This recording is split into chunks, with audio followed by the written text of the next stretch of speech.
Okay. Nick Marshall and Penny Cage were each carving a love heart into a tree. PC loves NM heart. NM loves PC heart. Then they shared a kiss. Just then, two invisible dog-like creatures attacked them. What happened to them? Well, let's just say it wasn't pretty. Then a high-pitched whistle sound cut through the morning silence, and the two animals ran off. Then they got back to their ship, and the alien greeted them and said, it greeted the two dog-like creatures and said, "What have you two been up to?" Inside the ship, he greets another alien who is working over a table screen. There were charts, and he was trying to determine location. "It's crazy," he said. "The computer cannot recognize a single star in the night sky." Just then, a female alien called out, and the two males moved towards a different table. Suddenly, they grabbed a human who was cloaked and believed himself to be invisible. But the contact lenses that the aliens wear, part of their new skin body armor, that is the latest in hunting gear, sold on their home planet, keeps them connected to the ship's AI, which checks for that sort of thing. Checks all the spectrums constantly. So the human uncloaked, and they said, "Who are you and what do you want?" "I'm Wilbur. I was just cutting through Old Man Walker's fields on my way to town, and I heard some noise, and so I checked it out, and that one," he said, pointing to IT, "I saw where he had put down at the watering hole before he jumped in and took a swim this gear, so I picked it up and followed him back here." "Well," said the lead, so I picked it up and put it on, and realized it was, like an invisibility cloak. And wait a minute, let me just do this, so I'll be able to go back to that point. And followed him back here. "Well," said the lead alien, "thank God you didn't bring that hunting gear back into town, because our whole cloaking technology is based on this, and your planet is not yet ready for such knowledge. Even if it was, we wouldn't be the ones to be giving it to you. Honey, set up another plate for our guest." So the four of them ate. The human was named Jeremy, the alien leader was Jew, and the female alien was Sue. Who was Jew's girlfriend. And the smaller alien was Aiti, Jew's best friend. I might have to change the lead alien's name. It's Jui, but Aiti rhymes with mighty. After they ate, the human said, "Well, I have to be off now. I've got a store to open. Thank you kindly for the food."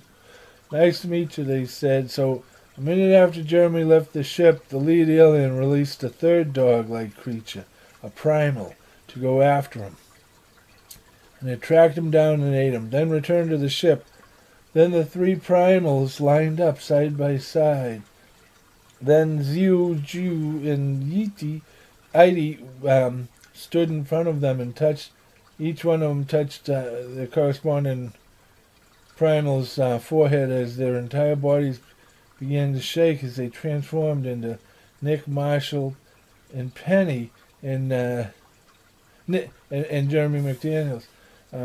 Ziu, Ju, and Aiti crumpled to the ground. Marshall, Penny, Cage, and Jeremy picked them up and put them in their sleep pods. Their minds had migrated to the primals. They were experiencing life now, feeling, seeing through their senses. Marshall, Penny, and Jeremy looked around. "This world looks nothing like the hunting reserve we were headed to. The ship uses a Trillium engine to space jump, to space shift and move in the direction. All you do is move in the direction you want to go, and then the ship engages the Trillium engines, and you were there in moments. The ship believes that we were struck by and then rode a gravitational wave a great distance. A great distance indeed. And so we are going to need a great deal more Trillium if we are ever to get back home.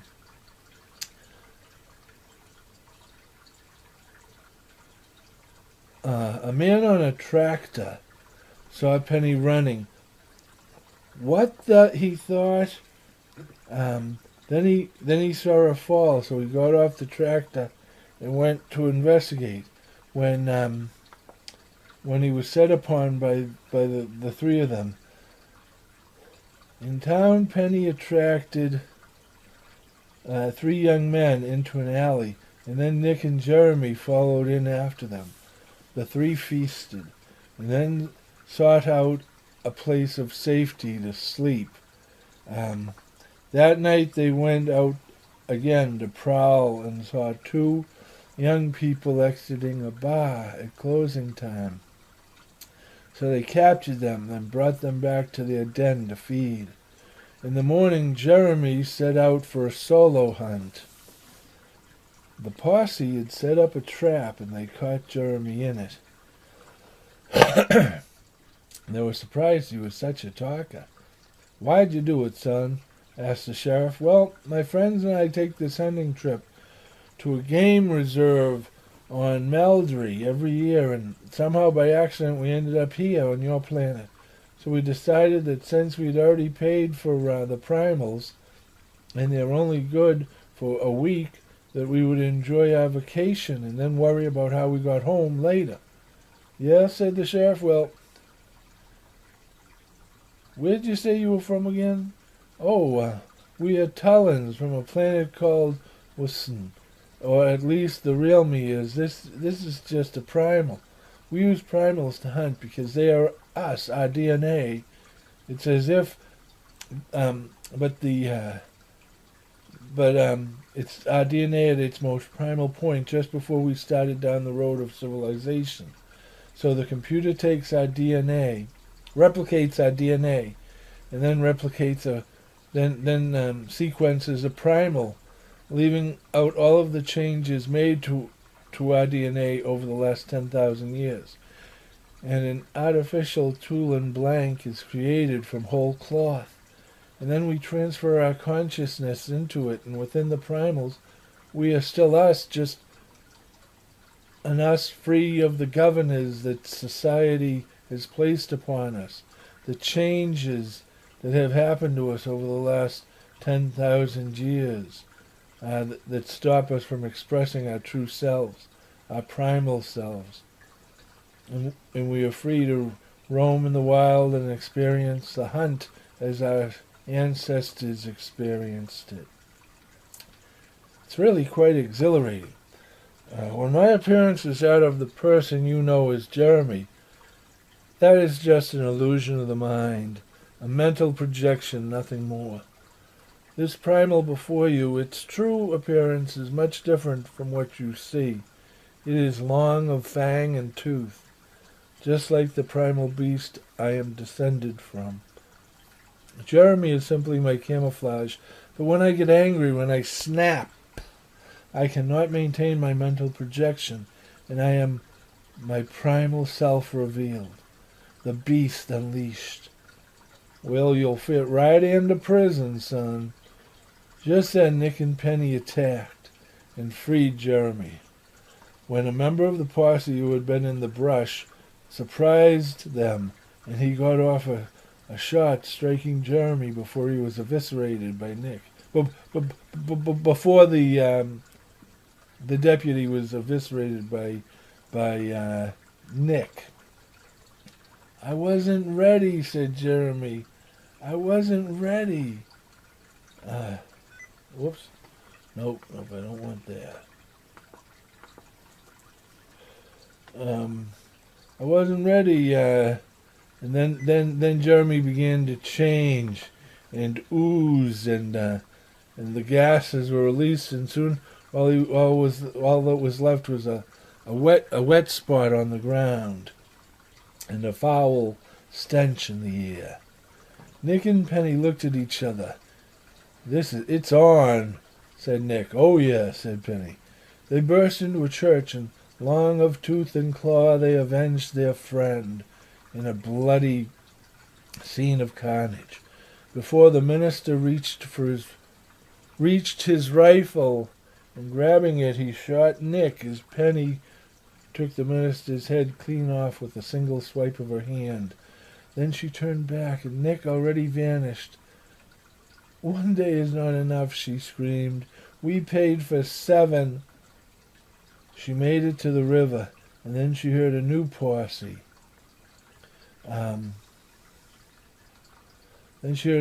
She knew Heidi and Jui would be watching, and she wanted to make them proud. 20 members of the posse went into the woods. None came out. Walking across a field, a bullet just missed Penny. So as she was running for cover, she heard a helicopter. She crouched down, thought for a moment, then sprung off in a new direction, running for the trees. Both the sharpshooter on the ground and the one in the helicopter claimed the kill shot. Back on board their ship, Penny said, "That was fun." "Yes, it was," Heidi and Jui agreed. So they took off in the ship and scanned the entire planet as they circled it. But no Trillium was found. So they set off towards the stars in the direction of home, deciding to scan every planet along the way for the Trillium their engines needed to get them home, refusing to believe that it would be millions of years before they saw their home world again. The end.